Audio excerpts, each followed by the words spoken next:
Carlo Ancelotti বারবার বলেছে স্কোয়াডটি যেন গোপন রাখা হয়, কিন্তু এরপরেও সিবিএফ ৮ জনের নাম ফাঁস করেছে। কার্লো আনচেলত্তি রিয়ালের হয়ে আর মাত্র একটি ম্যাচ কোচিং করাবেন, এরপরে ব্রাজিলে এসে চূড়ান্ত স্কোয়াড ঘোষণা করবেন তিনি। কোচিং কেরিয়ারের সবচেয়ে সফল কোচ কার্লো আনচেলত্তি। নিজের কেরিয়ার পরিপূর্ণ করতে বিশ্বকাপ জিততে ব্রাজিলে আসছেন কার্লো আনচেলত্তি। চলতি মাসের ২৬ তারিখ থেকে ব্রাজিলের আনুষ্ঠানিকভাবে দায়িত্ব গ্রহণ করবেন তিনি। আনুষ্ঠানিকভাবে কার্লো আনচেলত্তি দায়িত্ব গ্রহণ করার পরে প্রথম কাজ হবে ব্রাজিলকে বিশ্বকাপের জন্য কোয়ালিফাই করা। বিশ্বকাপ বাছাই পর্বে ফিফা র্যাঙ্কিংয়ে ব্রাজিল আছে ৪র্থ নম্বরে। জুন মাসের ৬ তারিখে বাংলাদেশ সময় সকাল ৫টায় মাঠে নামবে ইকুয়েডরের বিপক্ষে। এরপরে ঘরের মাঠে প্যারাগুয়ের বিপক্ষে ১১ই জুন সকাল ৬টা৪৫ মাঠে নামবে ৫ বারের বিশ্ব চ্যাম্পিয়ন দল। আনচেলত্তি রিয়াল মাদ্রিদে থাকলেও এখন থেকে দল গোছাতে শুরু করেছেন বলে জানা গিয়েছে বিভিন্ন গণমাধ্যম থেকে।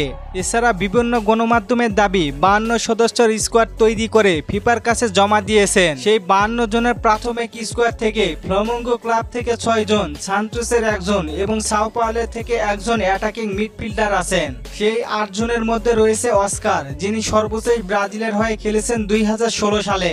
ফ্লামেঙ্গো ক্লাবের হয়ে আছেন লিও ওয়ার্তিস, দানিলো, আলেক্সান্দ্রো, উইসলি, গারসন এবং পেদ্রো।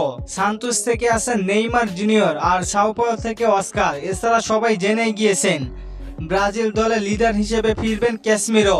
ইতিমধ্যে ব্রাজিল দলের সঙ্গে যুক্ত হয়েছেন কাকা। কার্লো আনচেলত্তি রাগান্বিতও হতে পারেন। কার্লো আনচেলত্তি বারবার বলেছিলেন তার স্কোয়াড যেন ফাঁস না হয়, তারপরও ফাঁস করেছে সিবিএফ। এখানে কার্লো আনচেলত্তির কোনো মূল্যায়নই থাকলো না। যাই হোক, এই ৮ জন প্লেয়ার ব্রাজিলের প্রাথমিক স্কোয়াডে থাকবেন। চলেন আপনাদের কমেন্টগুলো দেখে আসি। রনি ভাই প্রশ্ন করেছেন ২০২৫ সালে ব্যালন ড'র কে পাবে ভাই? ভাই রাফিনহা এবং মার্টিনেজের বিপক্ষে লড়াই হবে, এই ২ জনের মধ্যে একজন পাবেন। ইউনুস ভাই প্রশ্ন করেছেন অ্যান্থনি কি একাদশে থাকবে? ভাই থাকতেও পারেন। সিফাত ভাই প্রশ্ন করেছেন সামির সাহিদ কি মুসলমান?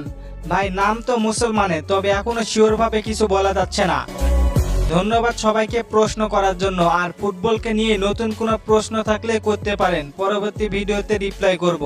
ধন্যবাদ।